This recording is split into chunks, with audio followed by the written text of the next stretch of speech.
देखिए, शीतोष्ण कटिबंधीय पतझड़ वन बायोम की अगर अपन बात करें तो इस बायोम का जो क्षेत्र है उसका विस्तार मिलता है अपने को उत्तरी अमेरिका, यूरोप का पश्चिमी भाग और एशिया में चीन का पूर्वी भाग और जापान में।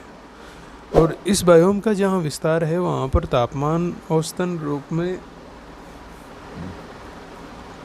10 से 30 डिग्री के मध्य रहता है और जो वर्षा है उसका औसत भी यहाँ पर 150 सेंटीमीटर के आसपास रहता है। इस क्षेत्र में देखिए अगर बात करें तो यहाँ पर जो शीत ऋतु होती है, शीत ऋतु में यहाँ पर हिमपात होता है और हिमपात होने की वजह से यहाँ पर जो वनस्पति पाई जाती है वो वनस्पति एक तरह से उसकी ग्रोथ है वो रुक सी जाती है, क्योंकि जब हिमपात होगा तो टेम्परेचर बहुत ज़्यादा डाउन हो जाएगा। डाउन होने के कारण जो पौधों में जो संचरण होता है जो पोषक तत्वों का वो रुक जाएगा, वो धीमी गति से होगा। तो ऐसी स्थिति में इस क्षेत्र में पौधे हैं वो सुषुप्त अवस्था में पहुंच जाते हैं, जिसे यहाँ पर कायिक सूखा कहा जाता है, कायिक सूखा। ठीक है। और ऐसी स्थिति में क्या होता है कि पौधे हैं इनकी पत्तियाँ गिर जाती हैं। अब जैसे अपन शीत ऋतु में अपने देखा जाता है कि जैसे पाला पड़ता है तो वो जो मटर सरसों है ये फसलें नष्ट हो जाती है। तो ऐसी ही स्थिति होती है इनमें भी कि वो अचानक से बर्फ़ जम जाने के कारण जो पौधों में जो पोषक तत्वों का फ्लो है वो रुक जाता है और रुकने के बाद वो लंबे समय तक रुका रह जाता है, तो उससे वो पौधा फिर नष्ट हो जाता है या दोबारा उसकी ग्रोथ है वापस वो स्पीड नहीं पकड़ पाती। तो वही स्थिति यहाँ पेड़ पौधों में होती है, लेकिन यहाँ पेड़ पौधों का थोड़े हार्ड होते हैं तो इन पर ज़्यादा प्रभाव नहीं पड़ता, लेकिन इनकी ग्रोथ रुक जाती है और इस समय इनकी पत्तियाँ हैं वो गिर जाती हैं। और शीत ऋतु के समय अगर देखा जाए तो पूर्णतया इनकी पत्तियां हैं वो गिर जाती है। और इस क्षेत्र में जो वनस्पति है हालांकि वो काफ़ी सघन है और उसमें भी यहाँ पर जो वनस्पति उगती है उसमें एक तो घासों की अधिकता रहती है, साथ में फूलों वाले जो पादप है वो भी अधिक देखने को मिलते हैं। इसके अलावा अन्य पादप तो जो मिलते हैं वो है ही। और इसके अलावा अगर बात करें तो यहाँ पर जीवों की अगर बात करें अपन तो उष्णकटिबंधीय जो बायोम है उसकी तुलना में यहाँ पर जीव कम पाए जाते हैं। और जीवों में अगर देखा जाए यहाँ पर तो जंगली बिल्लियाँ हैं, पर्वतीय शेर है, भालू है, गिलेरियाँ है, इसके अलावा लोमड़ी है और जो सफ़ेद पैरों वाले चूहे होते हैं वो भी यहाँ पर इस क्षेत्र में देखने को मिलते हैं। तो ये शीतोष्ण कटिबंधीय पतझड़ वन बायोम की कुछ मुख्य बातें हैं, बस लिख लीजिए अब इनको। लिखिए, इस बायोम का विस्तार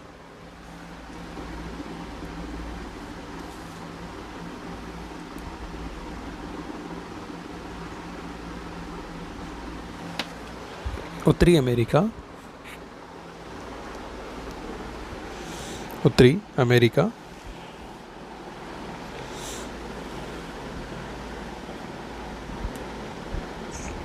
यूरोप के पश्चिमी भाग,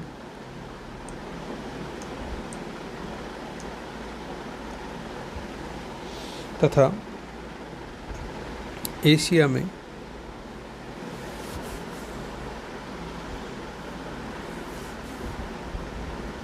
चीन तथा जापान में मिलता है।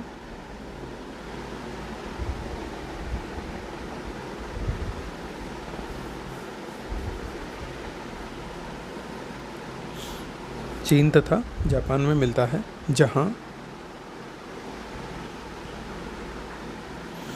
औसत रूप से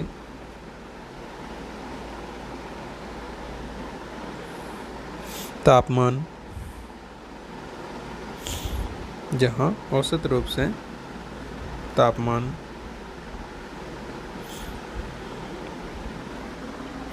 10 डिग्री से 30 डिग्री सेंटीग्रेड के मध्य रहता है और इस क्षेत्र में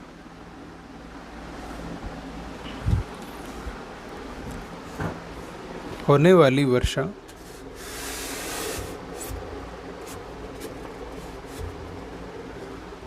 का वार्षिक औसत भी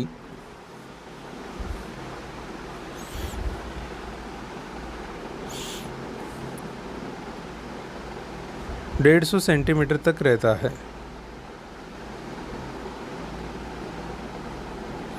150 सेंटीमीटर तक रहता है।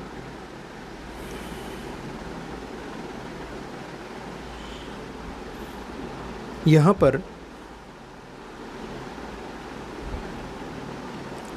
शीत ऋतु के समय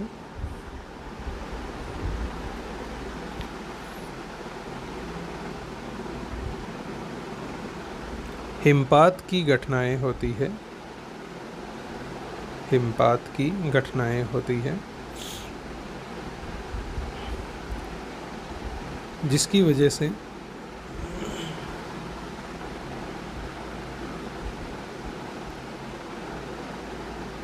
पौधों की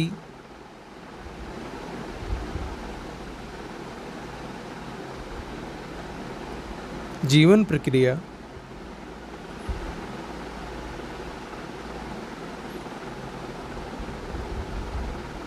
रुक सी जाती है।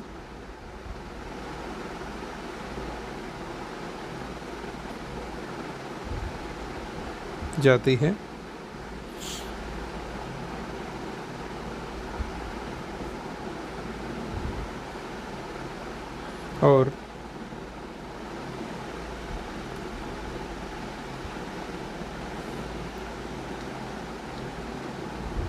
इस प्रकार की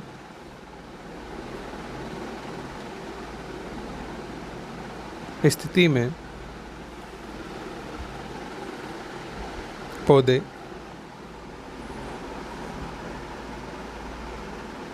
सुषुप्त अवस्था में आ जाते हैं। पौधे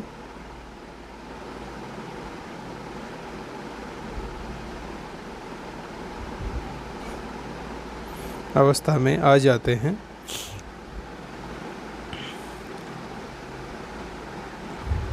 इस अवस्था को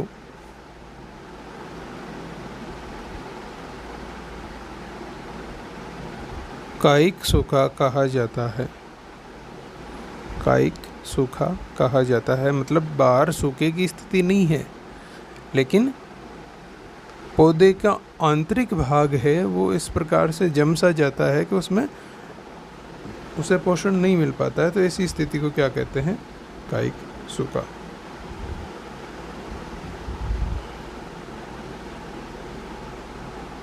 ठीक है, आगे लिखिए। इस समय पौधों की पत्तियां गिर जाती हैं। पौधों की पत्तियां गिर जाती हैं और पादप पूर्णतया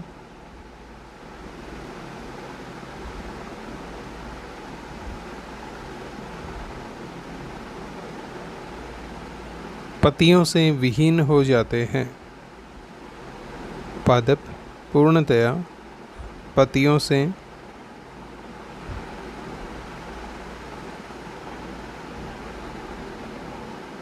विहीन हो जाते हैं।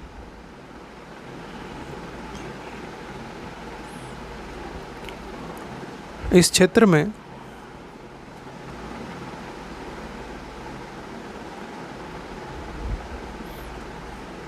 पाई जाने वाली वनस्पति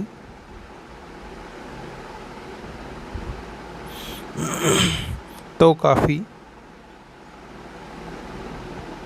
सघन रूप में है।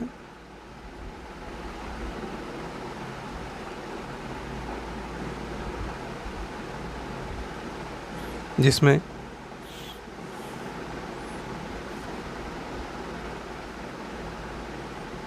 घासें तथा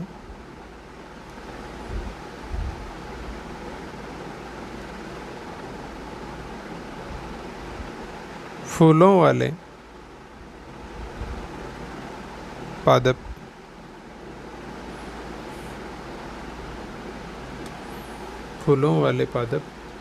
अधिक संख्या में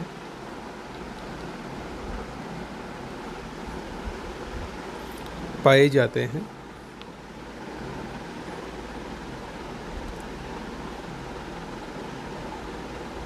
यहाँ पर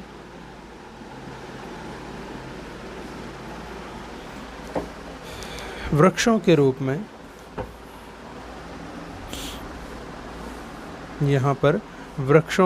में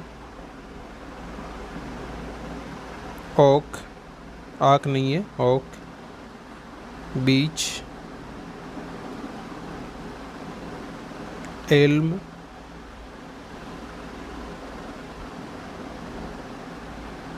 ट्यूलिप,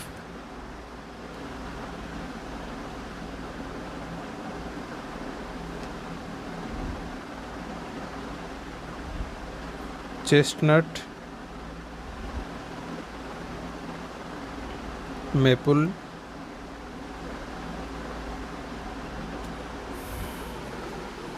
आदि के वृक्ष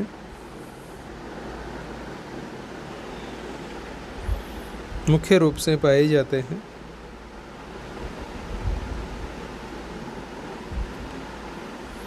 तथा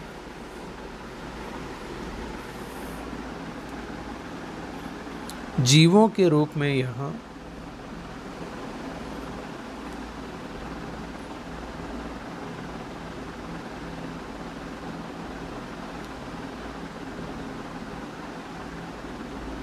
जंगली बिल्लियाँ,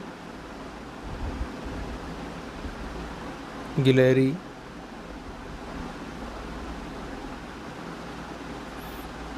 भालू,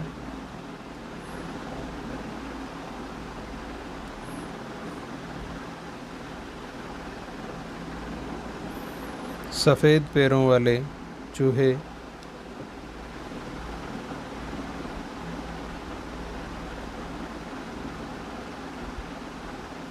भूरी लोमड़ी आदि मुख्य रूप से पाए जाते हैं।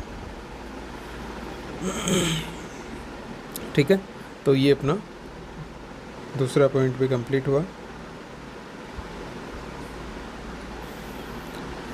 देखिए, सिलेबस तो अपन अपना अच्छी तरह से चला रहे हैं, और सिलेबस अगर अपनी ये स्पीड रही तो अपने टाइम से पहले पूरा भी हो जाएगा, ऐसे कोई दिक्कत अपने नहीं आएगी।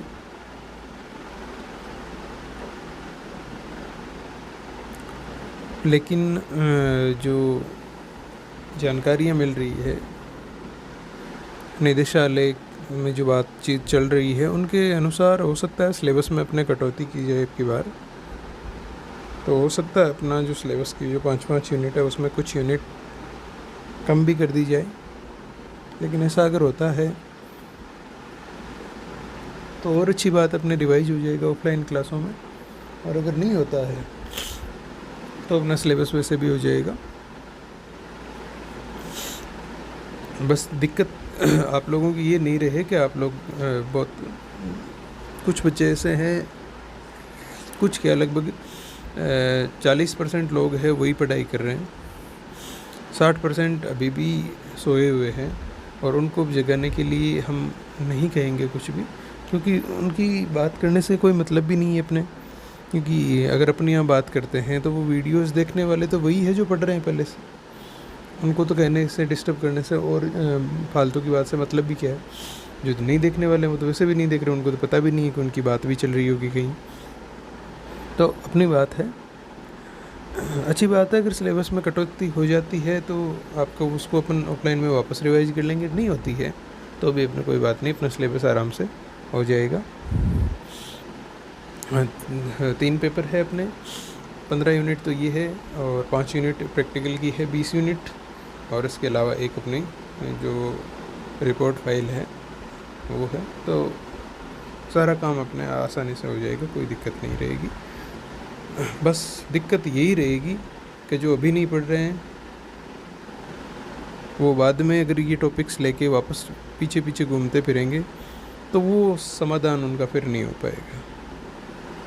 अभी पढ़ाए जा रहे हैं, अभी दिक्कत है, अभी पूछो। ये नहीं कि आपने बाद में सर उसमें वो था और उसमें ये था, नहीं वो नहीं होगा। तो वो आप ध्यान रखें। चलिए आगे चलते हैं। अपन शीतोष्ण कटिबंधीय बायोम की बात कर रहे हैं। टुंड्रा तो कंप्लीट हो ही चुका था। शीतोष्ण कटिबंधीय बायोम में अपने एक तो टेंगा अपन ने पढ़ लिया, दूसरा पतझड़ वन बायोम पढ़ लिया, और पतझड़ के 2 भाग थे, उष्ण कटिबंधीय और शीतोष्ण कटिबंधीय। अब तीसरा आता है इसी में, शीतोष्ण कटिबंधीय में ही, मध्य सागरीय बायोम। तो हेडिंग लगाइए आप। देखिए कंफ्यूज मत हो ना। टुंड्रा बायोम के अपन ने 2 पार्ट पढ़े थे। कौन से थे?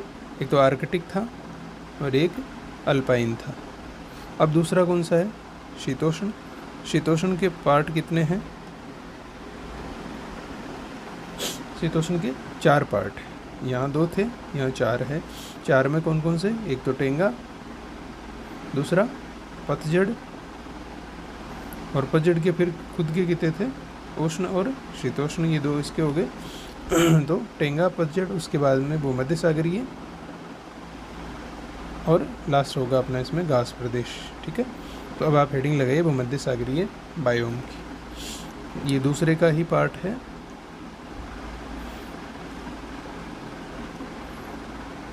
दूसरे का तीसरा पॉइंट है ये। लगाइए हेडिंग।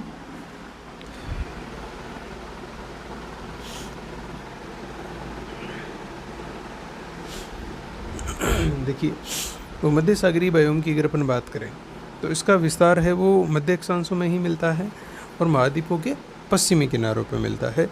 ठीक है, और मुख्य रूप से इसका अगर विस्तार अगर देखें अपन, तो जो भूमध्य सागर है उसके जो निकटवर्ती क्षेत्र है, जैसे स्पेन हो गया, फ्रांस का दक्षिणी भाग है, इटली है, अल्जीरिया है, पुर्तगाल है, तुर्की है, यूगोस्लाविया है, ये वाले जो क्षेत्र हैं यहाँ पर इसका विस्तार है।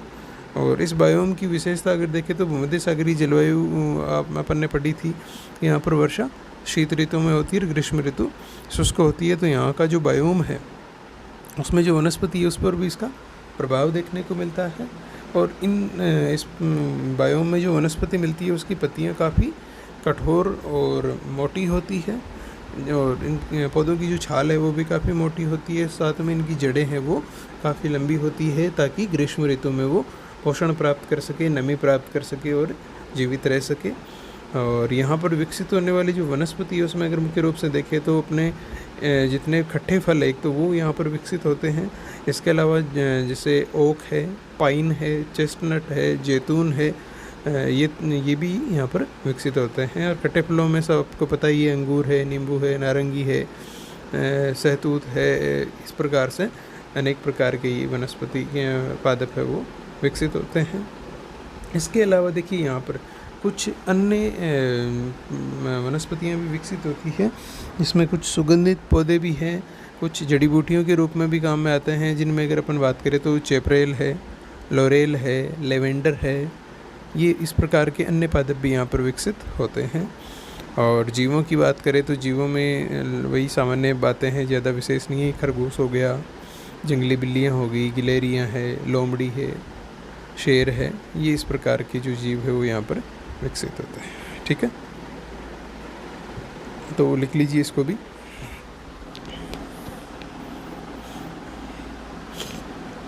लिखिए, इस बायोम का विस्तार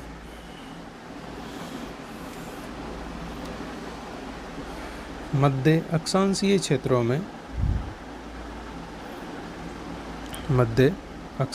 क्षेत्रों में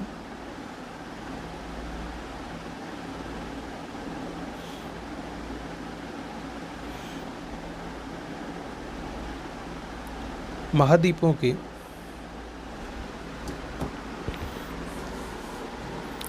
पश्चिमी किनारों पर मिलता है।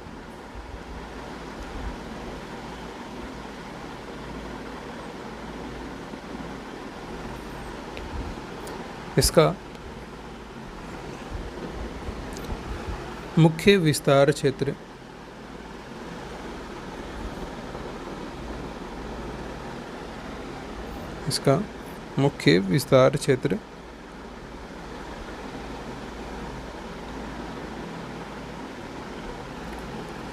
भूमध्य सागर के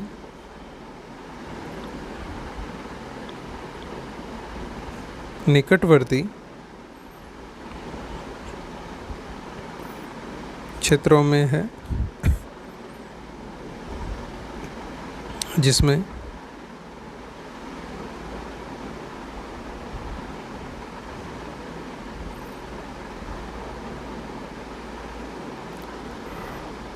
पुर्तगाल,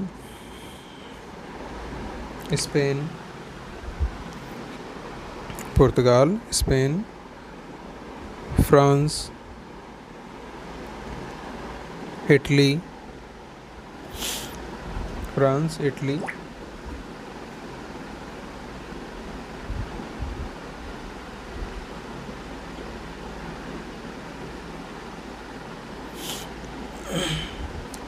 अल्जीरिया, तुर्की, यूगोस्लाविया,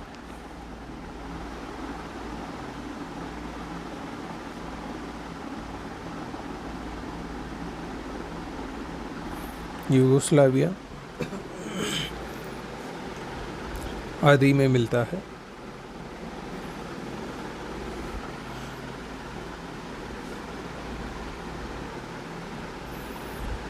इस क्षेत्र में भूमध्य रेखीय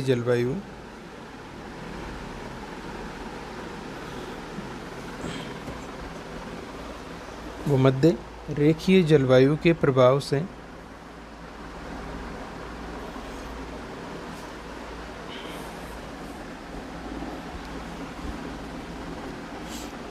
वर्षा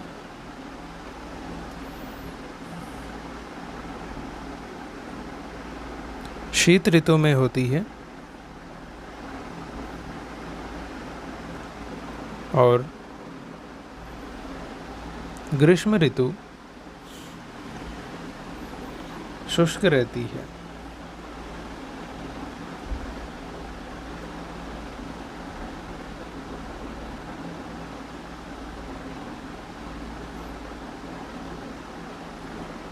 जिसका प्रभाव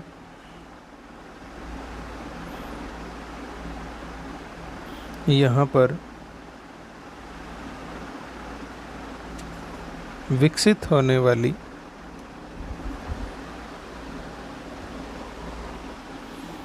वनस्पति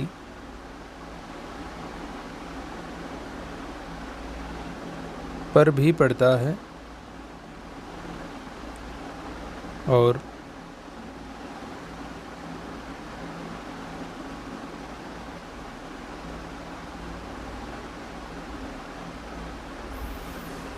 यहाँ की वनस्पति काफ़ी कठोर होती है।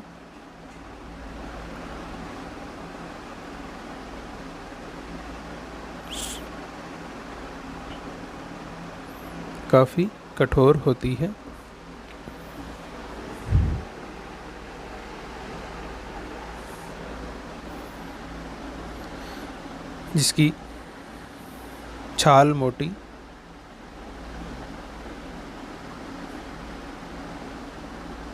जड़ें लंबी तथा पत्तियां भी कठोर तथा मोटी होती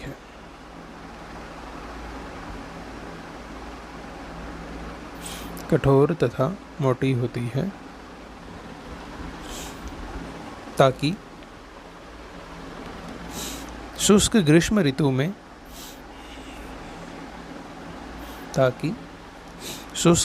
ऋतु में ये अपना अस्तित्व कायम रख सके।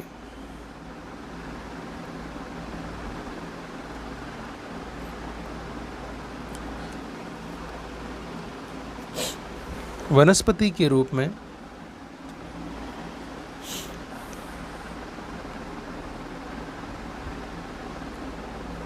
यहाँ पर ओक, जैतून, पाइन, चेस्टनट अंगूर, अनार,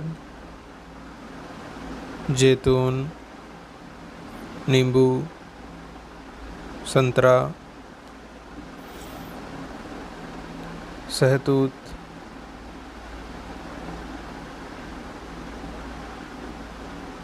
आदि। खट्टे फलों वाले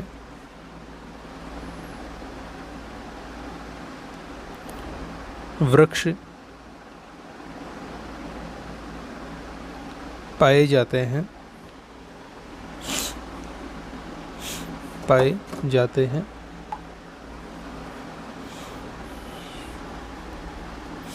इसके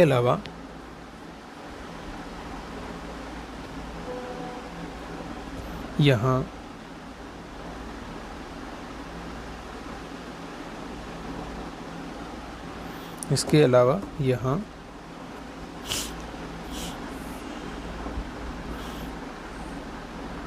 चेपरेल, लेवेंडर, लॉरेल आदि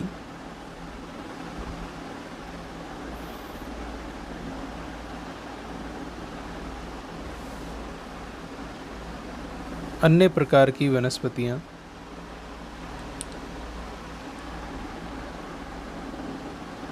और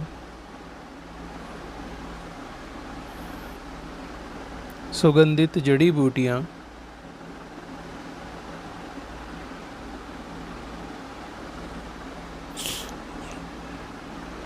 भी पाई जाती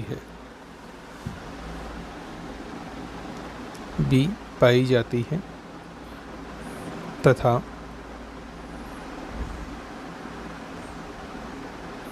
जीवों के रूप में यहाँ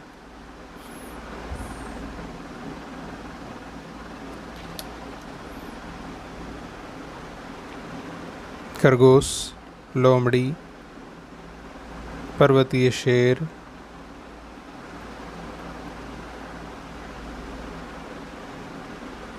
और जंगली बिल्लियाँ मुख्य रूप से पाई जाती है।